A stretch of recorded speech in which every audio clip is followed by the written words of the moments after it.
Hey, we're going to try this on YouTube tonight because we were kicked off Facebook 3 times. What's up, Facebook? I was saying earlier, I didn't really get Facebook sometimes, and tonight I really don't get them. So we're just going to dive right into it because we've lost 9 minutes, 8 minutes, whatever, 9 minutes. So welcome to ReLive, where we talk about all the things. Look, I think we have one person that is like, oh yeah, they're going to YouTube tonight. So yeah, tell all your friends. If you could go to my Facebook page and share that, we're on YouTube tonight, I would greatly appreciate it. So welcome to ReLive, where we talk about all the things. Tonight, we have with us Amy Hazeman.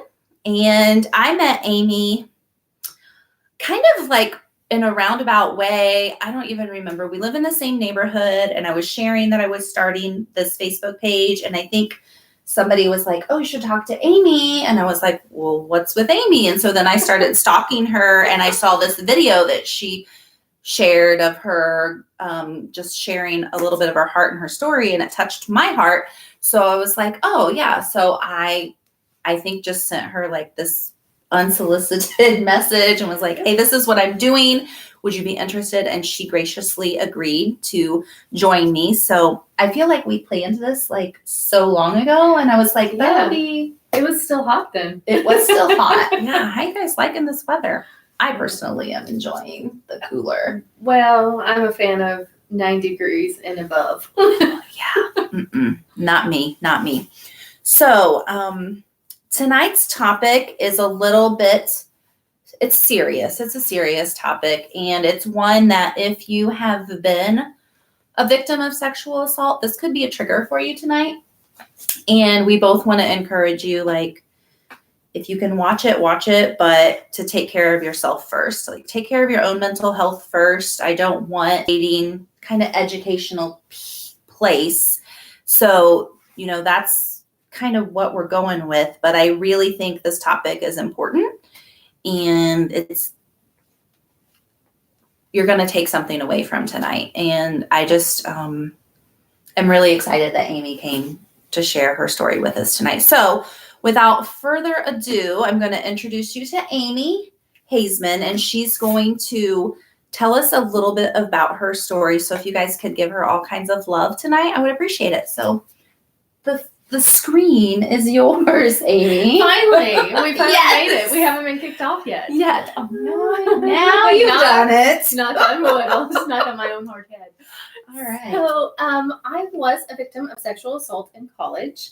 I was a freshman in college. It was days before finals, the end of November, my first semester, my freshman year. And I went all the way through the court system with it. I dealt with police and county attorneys and victims advocates, and just the journey of what it does, not only for me, but I had just begun dating a young man 6 weeks before that, and what it did to our relationship. It's really hard to be in a new relationship and suddenly be dealing with something so stressful and so serious, and it takes all the fun out of a relationship. But I fought my way through that system, and it is a fight to be heard as a sexual assault victim. It's a fight to stand up for yourself anytime the state decides to pursue a case. It's not your case anymore. You become just a witness. And I think they're doing better at including the victims along the way, but it's hard to relinquish that control when you've already lost all control. And to see what it did to my parents was always a challenge. And I mean, there were things I didn't find out for years about what it was like for my parents. And now as a parent, that's always interesting to know and to learn from. Right. But yeah, I learned a lot about the university system. The young man who assaulted me was an athlete, which brings on a whole new challenge at a Division I university. He was a football player. It was football season. He didn't miss a game. He played in a bowl game. We came back from trial, And he was convicted of sexual battery, came back from trial, and he started right back in. Was finally removed from the team for violating team rules, which reportedly was a drug test. Mhm. But yeah, it was a daily challenge. It took Mhm. over my college career. At one point, I nearly flunked out because just the idea of going to class and then going to class and having his fellow athletes sit behind me and the names that were called and the things just by other students. How dare you take on the football team, especially when they're doing well. One thing that stands out most to me, and it's still something that breaks my heart, is I was going into my boyfriend's apartment one day carrying a load of books because that's what every college student's carrying. And I dropped them and went to pick them up, and somebody walking along came along and started picking up the books with me. And I looked up to say thank you. And I recognized him as a football player, and he just stopped and he set the books down on the ground and he said, "I'm sorry, I can't be seen helping you." I just got chills, you guys. Yeah, and that's horrible. that really spoke a lot to me about not just the pressure I was under, but other people. I mean, it told me what a situation it truly was, the magnitude of things then. This never came up in our conversation, but did you ever just want to drop it and just go back to? Not in that time. But since then, there have been times that I've wished I hadn't. I kind of wish for that anonymity and to be able to have just enjoyed my college career. But I know that that's a naive thought, and I still wouldn't have just been able to just sit back and enjoy my college career. It would have been there whether I dealt with it or not.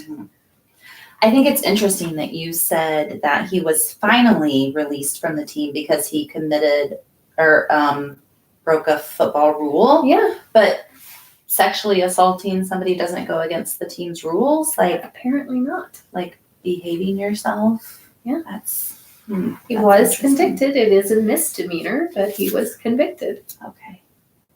Of a sexual battery. So is that help us understand, is that like the lowest? Yes. Okay. Yeah, how did that make you feel? Well, to go a little more in depth on my story, I was lucky. I got away before he could actually rape me. Okay. I was able to talk my way out of the situation. My mom always told me my mouth would get me into trouble, but it actually got me out. So there. But yeah, I was able to identify him. I knew who he was. And I think that was kind of one of those moments that made him and his fellow players who were guarding the doors. It happened on an elevator in a residence hall. He backed me into a corner. His fellow players stood guard. No one could see in that elevator. And me identifying him caused enough of a pause that I was able to just weasel my way out between them. I mean, everybody just kind of stopped for a minute, and my gut instinct kicked in. That's that good old fight or flight, fight, flight, or freeze. And flight was the winner. Okay. So when you say you identified him, like you yelled out his name. I said, your, and I gave his name. And that just caused that momentary pause. And then I believe when we first met, you told me as you were running away, you turned to look. I turned to look, one, to make sure I wasn't being followed, but two, once again, make sure I was identifying the correct person. And to try to identify the other players with him. Were you successful at identifying the others? When there's that many people, I got a couple of them, but he identified them. Okay. Called him out in his version of events. Okay. Yeah. Interesting. Was there anything else you wanted to share about that before we move forward? I'm sure there'll be things that come up, and if there are questions, I'll answer them. I'm pretty open about it. Okay. All right. Perfect. And I'm pretty sure YouTube has a question feature. I'm feeling like a little bit flustered right now. I mean, all your the story, and then the whole thing kicked us off, and this says we've already been talking for 10 minutes, and that is that possible? It doesn't seem at all possible. So I think some of the things that I took from your story that happened your freshman year, Yes. and I believe you shared a statistic with me earlier. Yes, I did. I've got to put my paper over to read it. Yes. So more than 50% of college sexual assaults, and this is according to RAINN, the Rape, Abuse, and Incest National Network. So I found this on their website. More than 50% of college sexual assaults occur in either August, September, October, or November. They're considered the red zone. Mm-hmm. And students are at an increased risk during the first few months of their first and second semester in college. Wow. And you hit you checked off both of those. Check. Wow. It's one test I wanted to fail. Yeah, I think all of us probably want to fail that. So freshman year, right before finals, how were your final grades? I did not take most of those finals. Okay. I had a tremendous advocate from the Women's Center there on campus, and she immediately sent out notice to all of my teachers what had happened, that I would not be in class, that I took incompletes for that semester and had to finish it over the next semester. So I come back in the for the next term, and I'm taking all those classes and finishing my other classes. Wow. Yeah. Wow. And at the end of, well, that wasn't it, but a year later, I went public with my story with a local news station. And then he ended up showing up in my classes, and I ended up taking all my finals that semester under police guard. Wow. Yeah. You know, what I think is tremendous about your story is that you were able to finish your college degree there. Yeah, at the time, it was a case of my degree program wasn't offered anywhere else in the state. I would have had to go out of state to school, which wasn't a financial option. Right. And I think I just didn't give myself the option to quit. And my parents didn't give me that option. They never voiced it, because I think their concern was I would come home and never leave. Yeah. And just kind of bury myself. And I lived in a small town. And that night that it happened, it was at the end of November, and there was a freak ice storm. And my parents couldn't get across the state to me. Oh, wow. And my mom has always said that was fate, that was God saying, no, you've got to let her do this. Because they would have shown up, I would have packed my bags, and I would have gone home, and I wouldn't have gone back. Wow. Chills again. We've been talking for 13 minutes, and I've had chills twice. Oh, my gosh. Wow, I think that I really appreciate you sharing your story. I think that's very brave. I don't know that I could have been that brave to finish, to have that strong desire to be able to do that, just knowing everything that took place. So. And I think that's okay. I think that's one thing we have to allow ourselves, that grace to each decide what's best for us. I mean, I can't say what anybody else's situation would be and what they should do. Right. So obviously, I believe that our past and everything we've gone through makes us who we are today. So how do you think that event in time has affected your life? Probably a better question would be, how hasn't it? Right. I mean, I was on a career path. I mean, that was all I could see was I was going to do this. I was majoring in hotel and restaurant management, and I wanted a big career. And it really made me stop and look at life and what was most important. And I changed my degree, my course of study. I have a degree in family studies and human services, emphasis in community service. Okay. Ended up spending most of my career, before I was a stay-at-home mom, most of my career was in sexual assault and domestic violence shelter work. Okay. Working with victims. And yeah, it dictated everything. Changed it all. That's crazy. No, that's crazy. All right. What about, you have 2 daughters and a son now? 2 daughters and a son, all teenagers. All teenagers, bless your heart. Oh, and one that's getting ready to graduate. One about to graduate and go on this journey of her own. Okay. Yeah. Hopefully she can skip this whole Let's piece. hope she can skip this and learn from my experience. But yeah, that red zone first 2 semesters is staring at me. How does that make you feel as a parent? The anxiety. I'm sure. I'm sure. I try not to voice it to her too much, but she knows it too. Sure, yeah. We've always She's a been smart open girl, with the right? kids.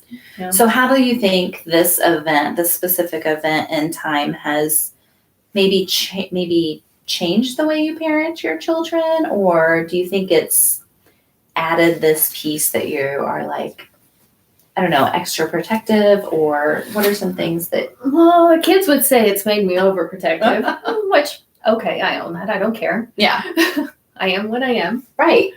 But I think it's made me really in-depth look at the dangers that kids face. And really, we're going to be brutally honest about it. And we're going to talk about this is how you approach things. This is how you don't approach things.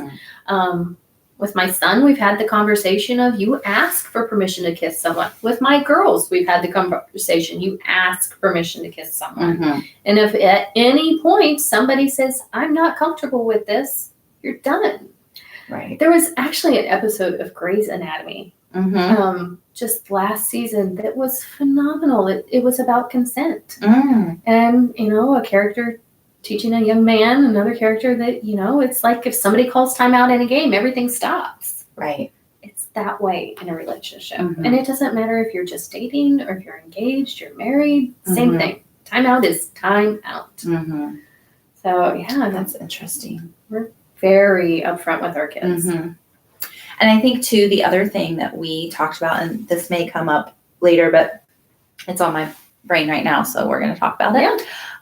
You mentioned you teaching your kids not only, what did you say, how not to get raped, but also how not to rape. Right. We tend to teach our daughters how not to get raped. Teach your daughter self-defense. Teach your daughter to carry pepper spray. Teach her, don't walk down that dark alley. How about teach our sons that it's not okay to attack somebody walking down a dark alley, that you walk with that friend down that dark alley, that you don't rape. That's a really interesting topic, because I think a lot of things we're like prevent, right. but we don't teach like what is the acceptable action. And that's really good. Were you gonna say something? As I was looking at my notes. Well, I was thinking that I actually just heard the other day, there's a country song, and I don't remember who sings it or quite the name of it, but take a drunk girl home, and you take her home, you get her settled, and you leave her keys on the counter, and you walk away. You leave. That's how you take a drunk girl home. Nice. I thought, yes, somebody's getting it. I was worried when you started saying that. I was like, where is this going? Yeah. So if anybody knows who sings that, we would love to. Great song. Yeah, I'm gonna have to look that up now.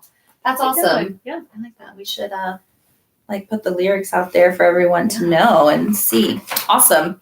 Okay, so I'm sure maybe somebody watching has been a victim, or maybe somebody that does watch this later will have their own story to share.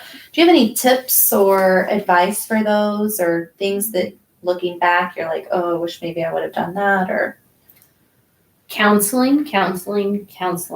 Just get yourself help. I mean, don't feel like you have to follow anybody else's story. I think I read every book out there about how everybody else dealt with it. You have to do it your own way. I mean, I went through the court system. That doesn't mean everyone should. I mean, you have to decide what's right for you. You have to decide what you can take. Not everybody can, and that's all right. But get help. And if you don't know where to get help, ask a friend, ask someone. I mean, we all carry these devices around in our hand all day.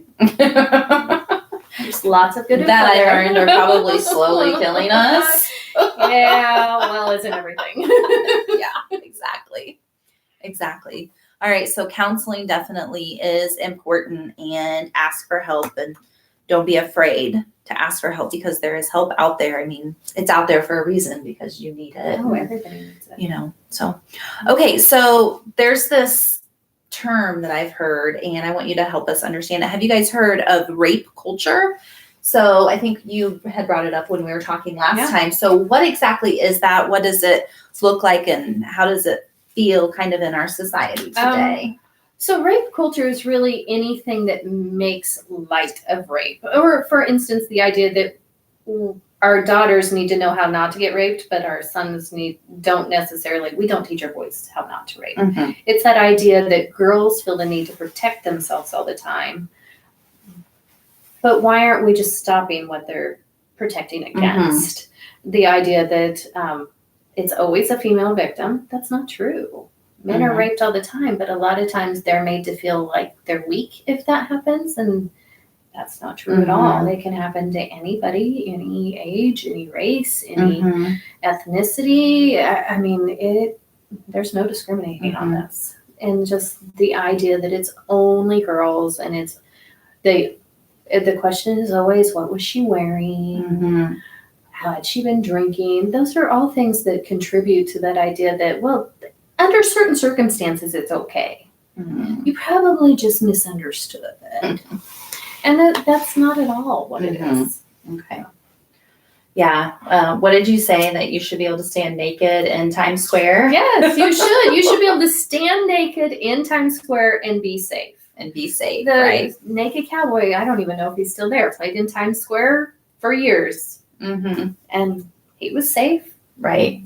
A woman should be able to stand there naked too and be safe. It's not inviting anything. It's not inviting anything. It can be art.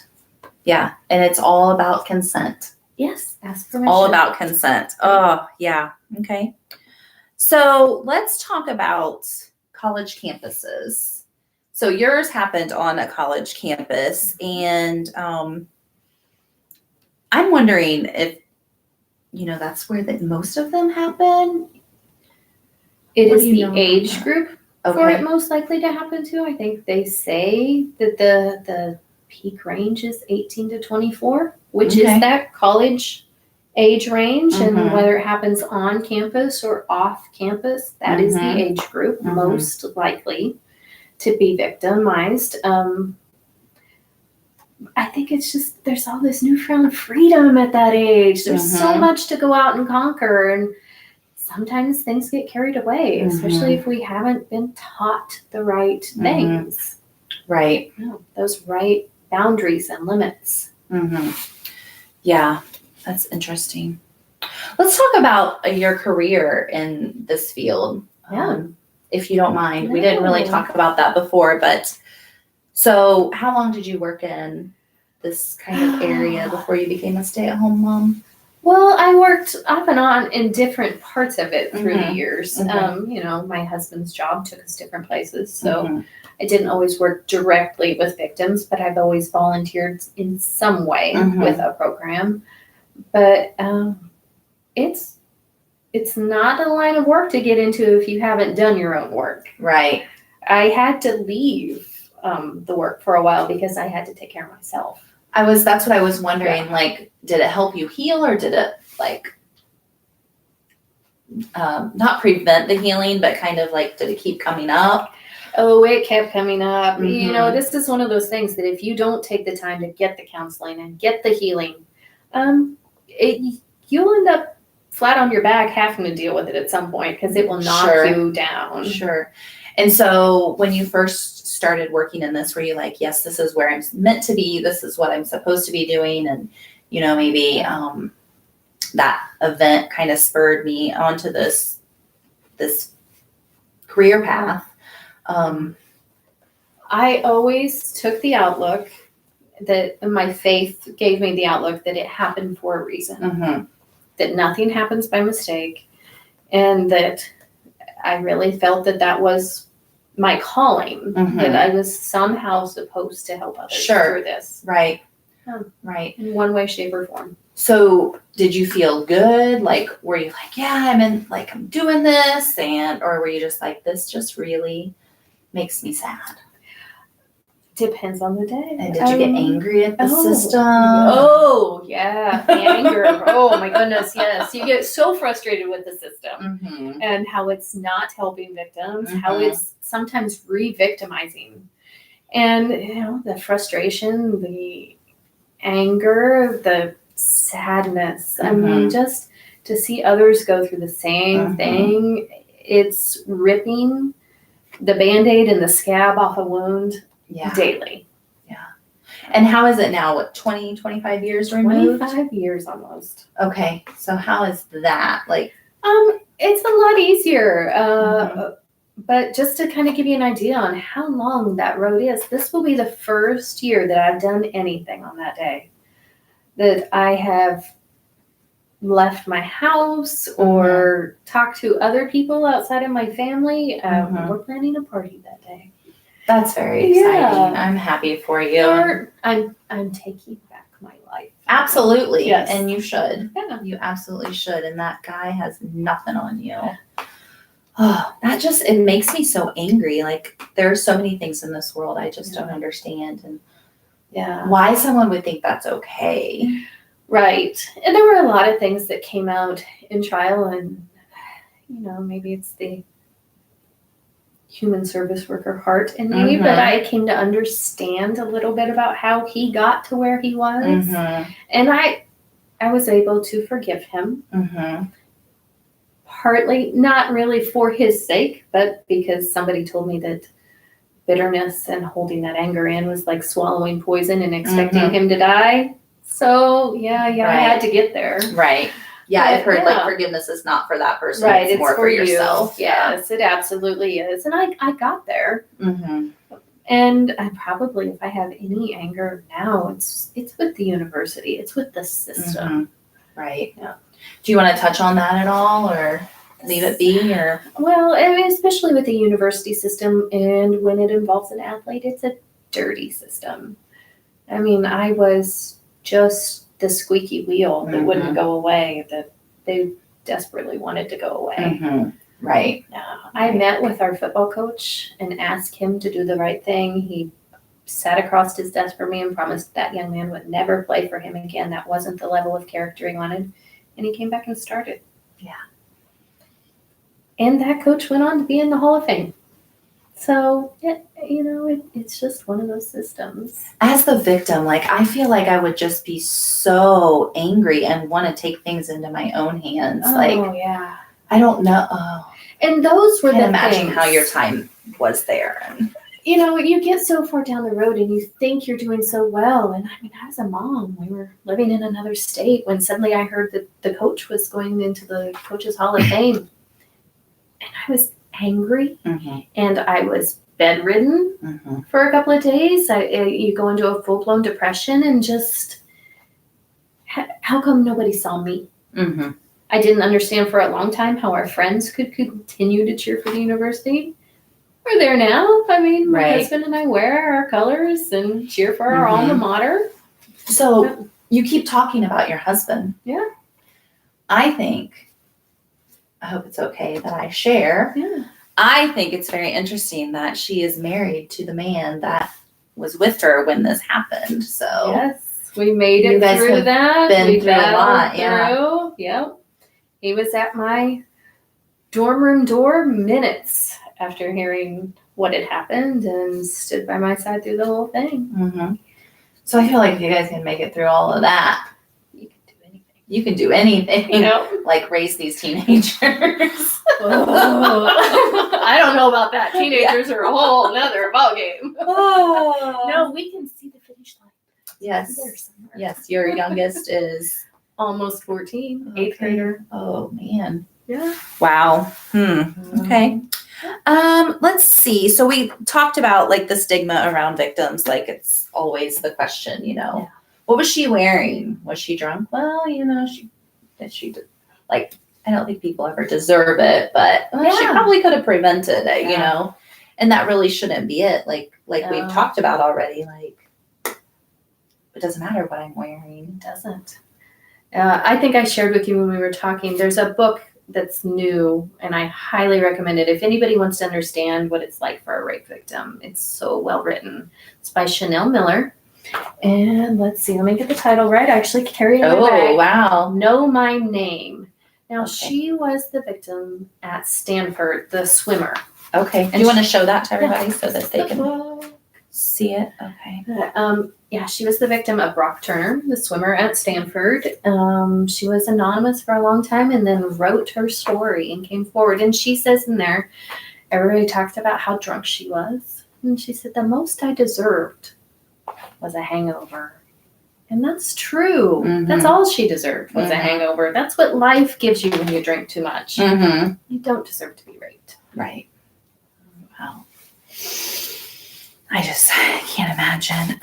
The last question that I have for you, Amy, is since you have been through this, you probably are well aware, and plus you were in the career also of different support groups or different resources, maybe local resources of somebody that's watching that.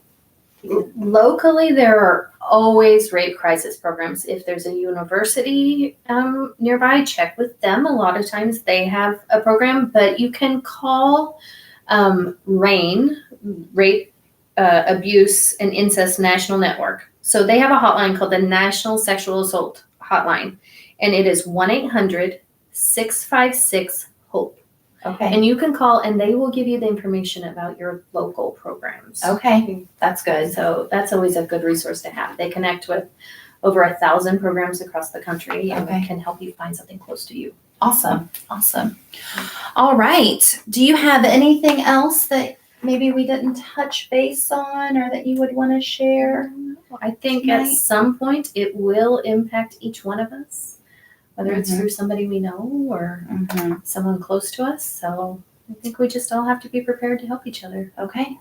Awesome. Thank you so much for coming on happy to tonight. I do really it. appreciate it and hanging with me through the technical difficulties, but it looks like we have succeeded. We beat technology. All right. So guys, thanks for watching tonight. Next week is going to be one of my pre-recorded live episodes. I met with a nurse practitioner last week and we talked about functional medicine versus conventional medicine. It was a very good conversation. So next week at 9:00, I will make that episode. It will air, I guess. That episode will air next week at 9. So make sure you watch that. I'll probably go live right before I make it on there. Yeah, so it works out really well because I'm traveling to Boston this weekend and I'm so excited. So Weather be kind. Weather be kind, travel be good. Yeah. I hate to fly, so I'm getting a little anxious about that. I'm just like always afraid something's gonna happen. So anyway, thanks for watching, guys, and I will put this on Facebook so you guys can watch it tonight or tomorrow or whatever. Make sure if you're watching it, you let me know you're watching. #replay. Thanks, guys. Have a good night.